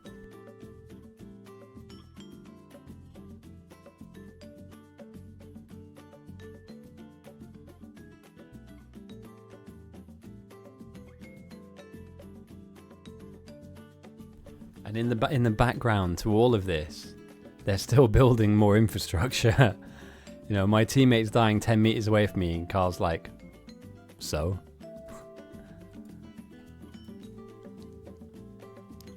What I'm worried about is a wave coming around this area here.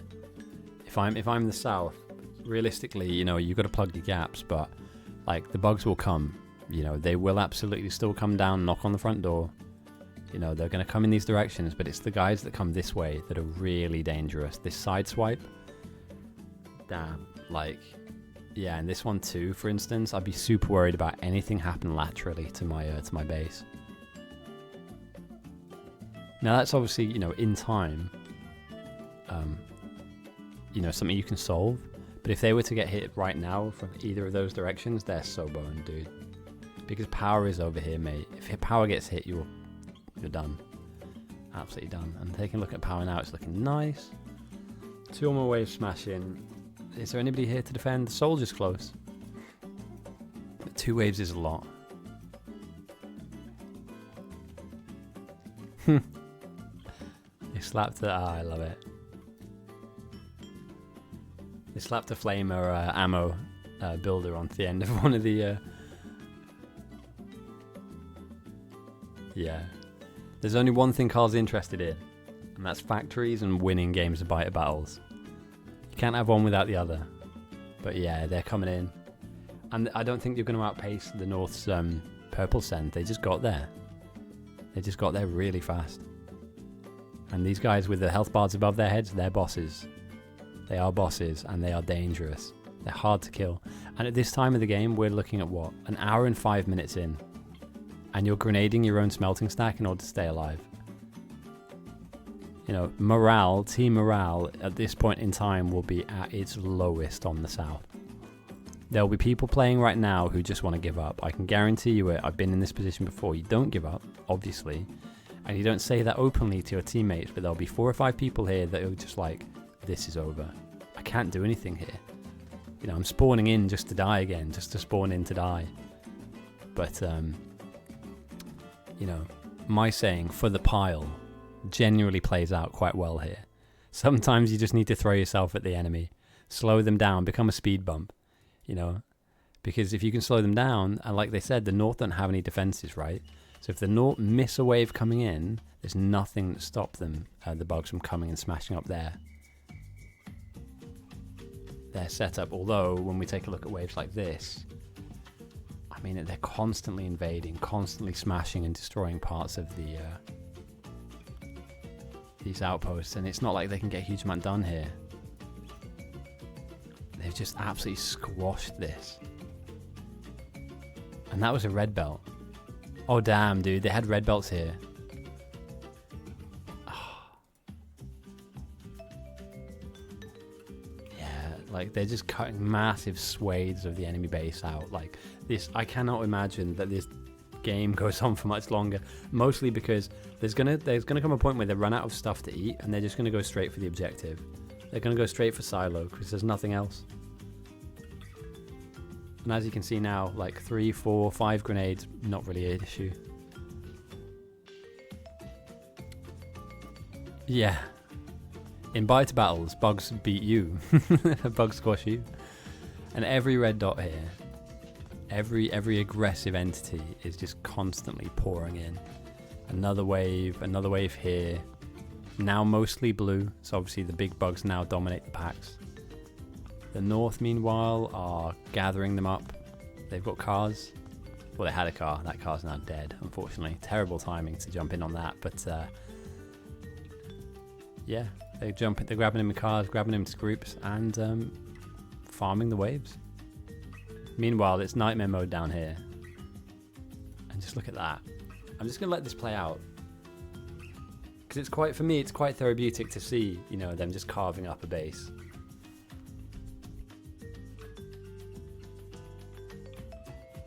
Samba music of all kind of soundtracks you could possibly have in the background. Damn. Oh, thank you for the follow, Dr. Wilco. Appreciate you, mate. Hope you're having a good weekend. I hope you're enjoying what you're seeing. This is... It's not a mistake. The South haven't misplayed this. The North have just been incredibly good. And, you know, sometimes if you're only a minute or two off the pace, you're missing out on certain advantages that the enemy will have. So I always say every week, yes, this is a game, and yes, it's a team game, but you need to look at it as if it's a race. You want to get into a certain position first so that you have an advantage over the enemy team. And the North have raced into position first. They got to purple signs within 2 minutes, I think it was. Yeah, 2 minute difference. Just think about that. You've been playing for an hour, and because one team has gained a small advantage, a couple of seconds here, a couple of seconds there, you have a 2 minute window, you build up your signs, you continue to build it up, and you just win, and they lose. Yeah, again, there's multiple other elements to this, but I'm just saying that they've managed to really curate a strong win here, a strong performance. And it's not as if the South weren't playing really well as well. You know, they had a really solid play. They had a really solid game plan, and it was coming off. It's just not. They've just been beaten to the punch.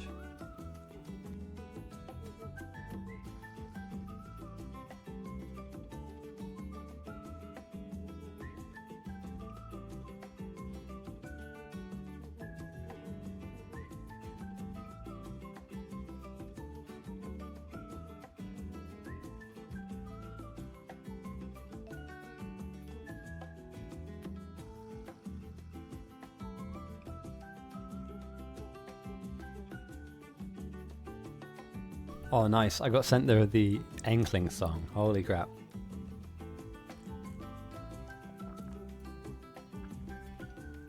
Should I play it? Am I allowed to play it? It might give me copyright struck. Damn. Okay, I'll see if I can play the AI Enkling song. The AI generated at the end of the stream. Let's see what the AI overlords have managed to make. I might have to give it a listen first, just make sure it's like safe to play. Bugs are flooding in. There can't be much more purple sent now.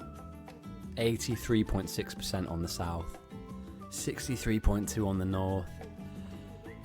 Oh, this is a heartbreaker. The game hasn't had a chance to really grow. They've just been sniped. Perfectly sniped from across the map. At the worst time for them, best time for you. They've just been absolutely, just have their legs cut underneath them. And another wave comes in from the side, because why not, obviously. You know, as if the waves that were coming in from the top weren't enough, a few just appear laterally just to join in the collective beating, which is the bugs on the South space. And this space soon will be reclaimed by the bugs. A factory will exist no more here. A large nuclear explosion of a silo will exist. And they're getting close. Closing in. The net is closing in.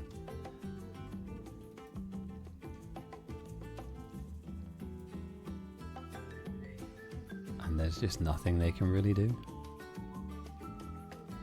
Oh, dude, yeah, the second game is really good. I'd highly recommend checking it out. I'll upload it to YouTube with like stamps and stuff on it so you can skip to certain parts. But without giving it away, we saw rockets in the second game. A lot of rockets, actually, to be fair. I thought we'd only see 3 or 4, but we saw over 20. So that kind of and not from just one side as well. So it became a bit of a sorry, I've got a lump in my throat. It became one of those games where one side would launch a rocket, and then like 30 seconds later the other side would have launched another rocket. And it was this constant backwards and forwards that the game swung. And I'm guilty of calling a game early. I called that for one team, and then the other team just completely swung the game back in their favor. I thought that one team was dead and buried, absolutely, like no chance, no hope in hell. And then an hour later, mate, they were on the side of the winning side. So yeah, stranger things have happened. This game, not so much. This is basically, yeah, this is done. It had so much promise, so much potential, and yet here it is, a ruinous version of what it used to be.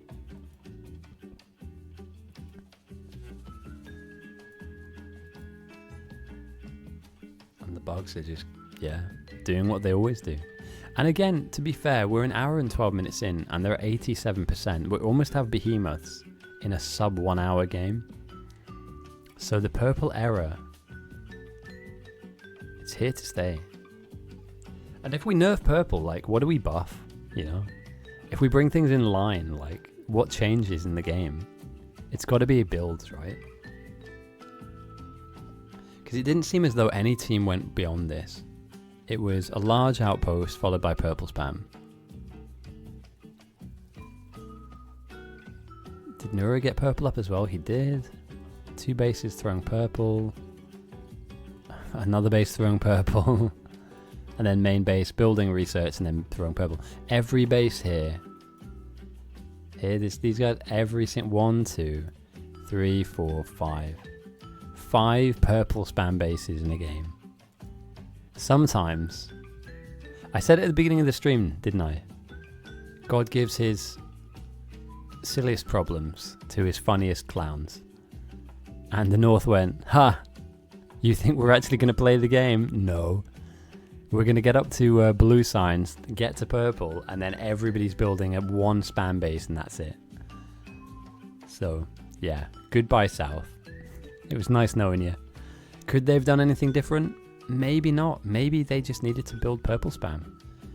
Effectively, maybe they just missed the opportunity to have multiple bases just doing the same thing, reinforcing the theme of the game. Or potentially maybe the South had a different idea that just didn't come off in time. And they were beaten by timings, basically.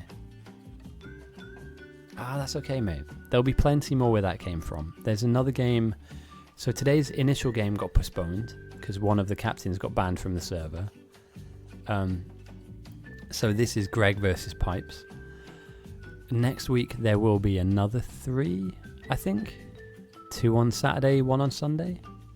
I'll get back to you on that one, but I believe at the bare minimum next week there are 2 more games, which will be round 2, by the way. So this is round 1, where you need to kind of win 2 games to progress, or lose 2 games to get knocked out, and eventually there'll be some captains which have 1-1, and then eventually we'll do like a decider to see who goes through. Then we have quarterfinals, semi-finals, and grand finals. And then, yeah, Space Age is happening after this. I don't know what to do. I kind of really want to play in the Space Age game, but I haven't played any of the DLC. Nobody wants to watch me play Space Age on my own.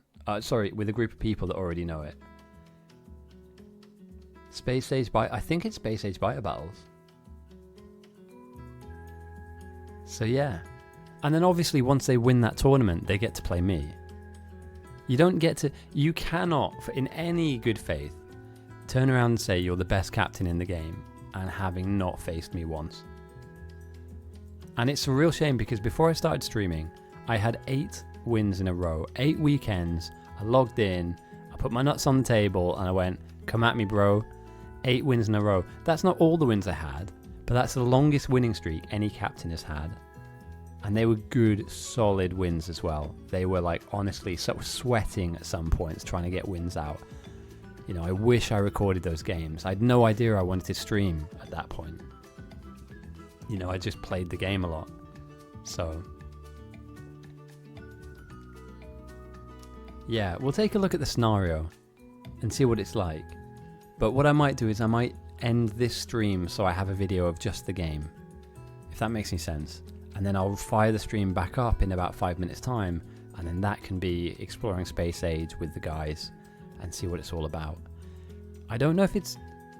I need to double check if it's Biter Battles or not. Like, I don't think we're doing Space Age, just as a run through. I think it is thematic to Biter Battles. So that would be interesting. But here we are, back on task, back with the game. The silo is currently under attack. It's in red health. The bugs are beginning to aggress and progress the end of the game, which is now. GG's everyone, that was a lot quicker than I thought it was going to be. Holy. That was very, very quick. And some of you have won some pot noodles, and I will get to that right now. Damn. I thought we were on for like a 2 hour maybe game, maybe a bit more. Not loads more, but like maybe a bit. Never mind though, never mind. You know, one captain progresses. And that's what we're here, and that's what it's all about. Finding out who the best of the very best is, who isn't called Ghosty. Manage predictions. Choose the outcome. The North have got it this week. Boom. We lost because we did not threat farm. Yeah. I'm slightly in agreement there. It's not one thing or one person that got it wrong. It's just an overarching philosophy of the game that wasn't necessarily adhered to as much as the other side did. So these guys, they knew their assignment and they just went straight to it. So, what the hell? They made a bridge in the middle? What the fuck? Are we playing PvP? Wait, can I run around in this? No way, hang on. Why am I moving backwards? What the fuck is this? Can I get shot? Can I pick up items? Hang on, wait. This is new. Wait. I'm having fun. This is new. Am I invincible? Can I build items? No, I'm locked. Can I grab this? Give me some nades. No? Oh, no. Wait, can they shoot me? Can they see me? I know, but like, am I not just in the game now? Damn. This is North. Let's have a tour.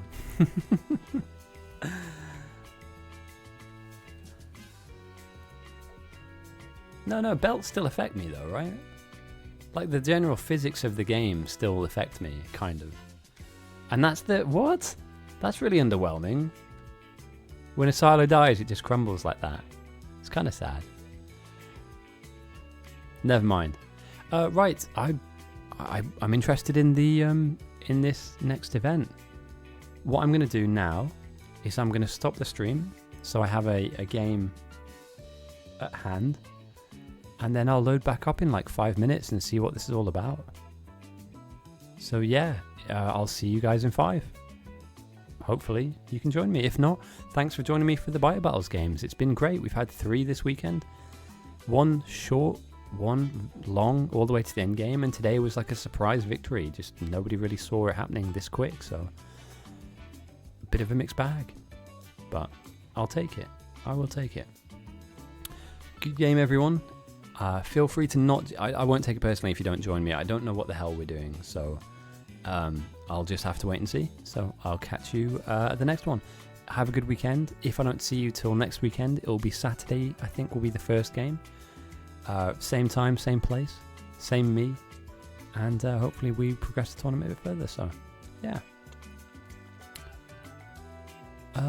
I am going to be coming back. So all I'm doing now is stopping the stream so that I have a video block, and then I'm going to start the stream up again to do the Space Age stuff. So when I upload it to YouTube, I don't have to like cut the video up. It's a bit of a technical thing. You'll see what I mean in a minute, mate. This literally will go down and then come back up straight away.